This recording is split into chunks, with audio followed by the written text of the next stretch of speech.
So we're going to do the seated form of 8-sectional brocade. This is a really powerful form of Neikung. It is really tonifying for the system and keeps you healthy and strong. It's a practice that I've done, I think, for about 15 years now, and the few times I've dropped it for a period, I've really felt the difference. Now, this is not the same as the standing form of 8-sectional brocade you'll see. You see a lot of people do that and they say it's from General Yu Fei, and that's a great system. It's a very common system. I don't know if there's a relationship historically with these two, but I don't think there is. Because when you think about it, the brocade is just something valuable, it means traditionally in that way, because a silk brocade. And the 8 is a number that's very common for good luck in Chinese culture. So I think they developed entirely independently. This system stems from Taoist temples.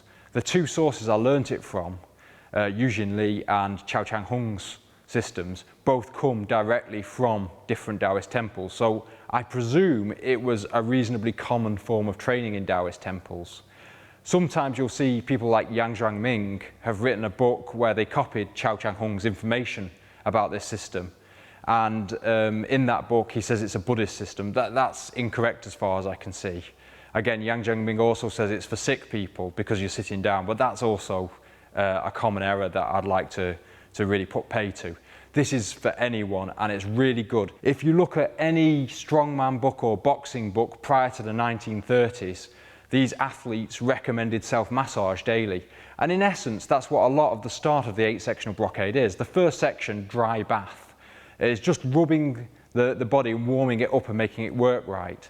And it's really, really important to do that daily to maintain your health, to keep the lymphatic system working correctly, just to keep everything toned and the flesh working well. So don't underestimate it just because it's nice to do and simple. It's a really valuable set, and you will see huge benefits if you do it. The other sections are for tonifying different organs, for keeping the sense organs strong. Each one is very powerful, and because of the order they're done in, they become progressively more powerful. So although you can pull different exercises out from it if you want to, it's best to keep this in sequence and do them all in order and in a row.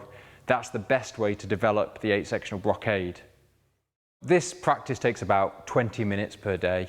I like to do it first thing in the morning. I find it really wakes the body up, particularly if you're a little slow to wake up in the morning sometimes. It really hits you like a strong cup of coffee, really, by the time you're about halfway through the set.